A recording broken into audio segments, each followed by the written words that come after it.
And I'm telling you, there is no one, yeah, no woman on the face of the earth except the hijabi who understands hijab and the niqabi who understands niqab that will get more love, respect and attention. And I dare anyone to testify anything else. Because supermodels don't get it.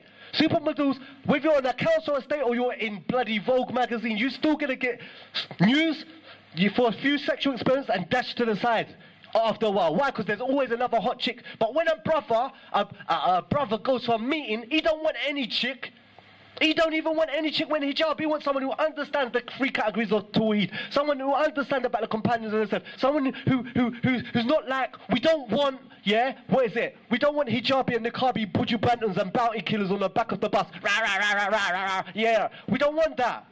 Sisters are supposed to be shy. Sisters are supposed to be modest. And sisters are supposed to be, you know what I'm saying? She's supposed to know what she wants. And that's why I was saying before, there's 2 kind of sisters, but they both wear the same sister. There's a sister, yeah, who knows her worth when she wears hijab and jilbab and niqab. So when she steps out, and you shouldn't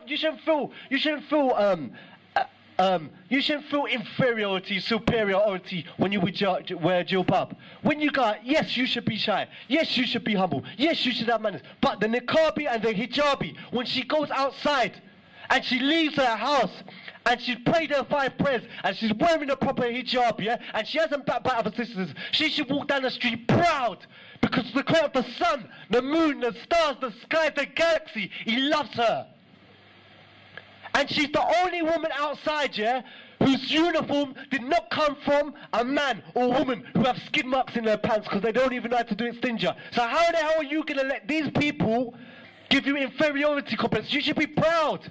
But not proud and like a lion on the back of the bus, or proud or like some rude boy out of bloody Kingston, Jamaica.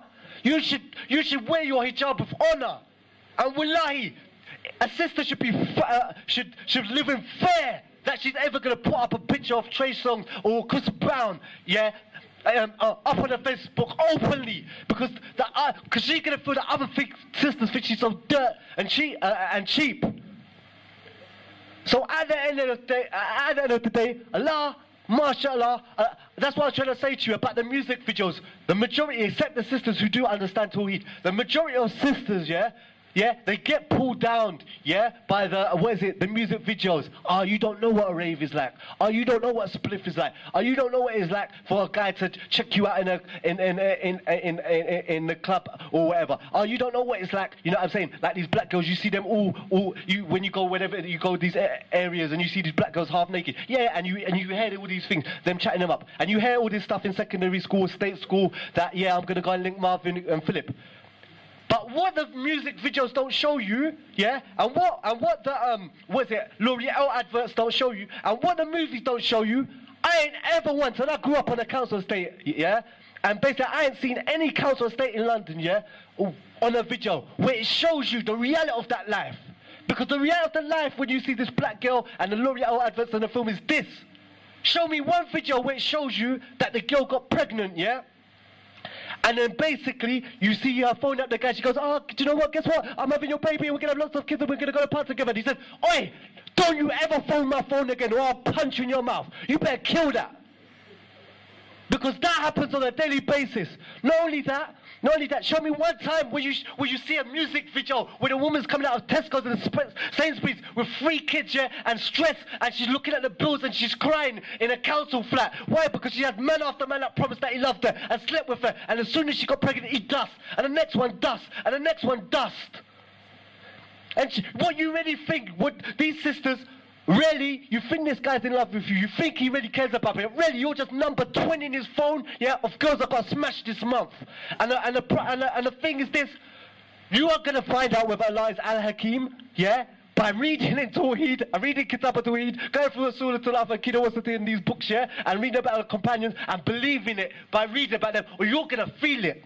You're either going to feel it through heartbreak, or you're going to feel it for being a single mother, or you're going to feel it through some itchy feeling in some places you ain't going to want and you can't reach.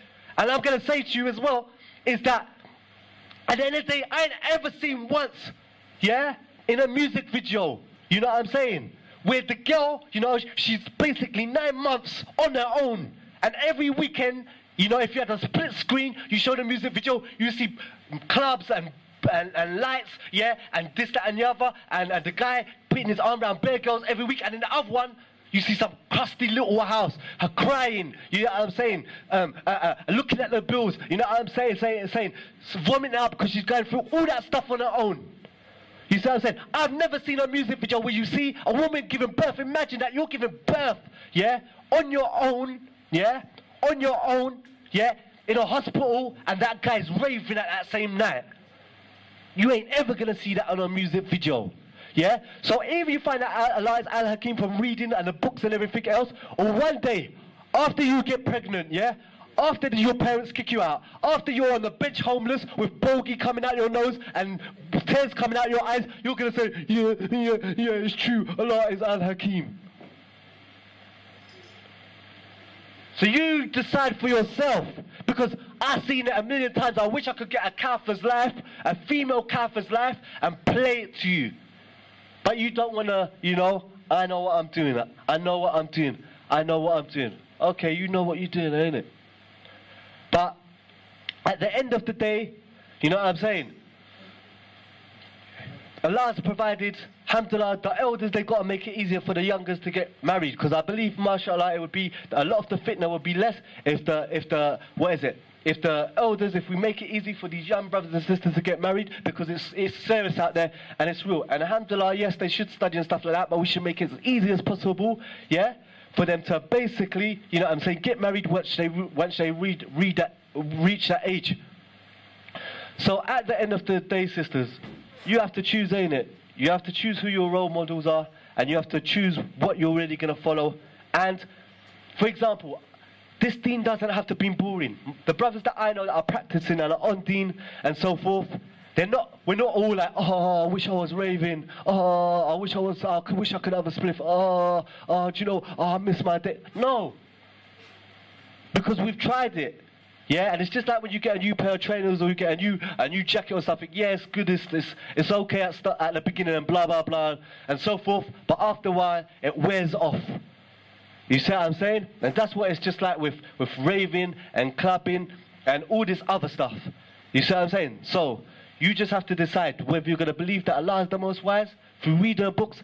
There's got to be something in this deen that you love. For example, mashallah, I started off just writing prayer reminders and stuff on Facebook and Twitter and so forth, because I enjoyed it. Things that would have made me practice and so forth. And alhamdulillah, I've been invited to events and I'm speaking to people and stuff. I like doing that, I like speaking to Muslims, because I believe that you can actually have some change, inshallah. If one person, you know what I'm saying, takes lesson or benefits of something I've said here, it hasn't been a waste of time. But there must be something you like, whether it's the life of the companions, whether it's the rulings on fiqh, whether it's tajweed. There's something in this deen that you will really love and enjoy. Yeah, you lot might think I'm a bum or some crazy guy, yeah, but I have a set of tapes at home. They're called Qulu Mufid. Basically beneficial statements. They're from one of the greatest scholars of our time in Yemen. His name was Sheikh Mutbul. He passed away, rahimahullah. And basically, it just goes through basic things that every Muslim should know. For example, if we ask the Muslims nowadays, yeah, we go to a room packed full of Muslims, and you ask them, okay, we know Adam was a believer and he was a Muslim, yeah? Okay, what is it? How did disbelievers come about? You know, they give an answer, another answer, you have one lifeline left. Don't know. Okay, who was the first prophet sent to mankind? We don't know. Okay, why were the Quraysh kuffar? The prophet was sent to the Quraysh, why were they kuffar? They didn't believe in Allah. No, they did believe in Allah. That's not the answer. Okay, so why were they kuffar? Oh, they believed in Allah, but they worshipped others alongside Allah. Okay, where is Allah? Some say Allah is above, some say he's over. Like, what is the definition of a man? What is a companion? What is a companion of a prophet? Someone who stayed over the prophet's house one night. No, that's not a companion. A companion is someone who met the prophet, believed in him, and died with that man. What is iman? If you feel good when you're doing good things. No, these things have definitions, and there's a mechanics to it. There's sets of this. They're called akida sets, and we should learn this stuff. Alhamdulillah,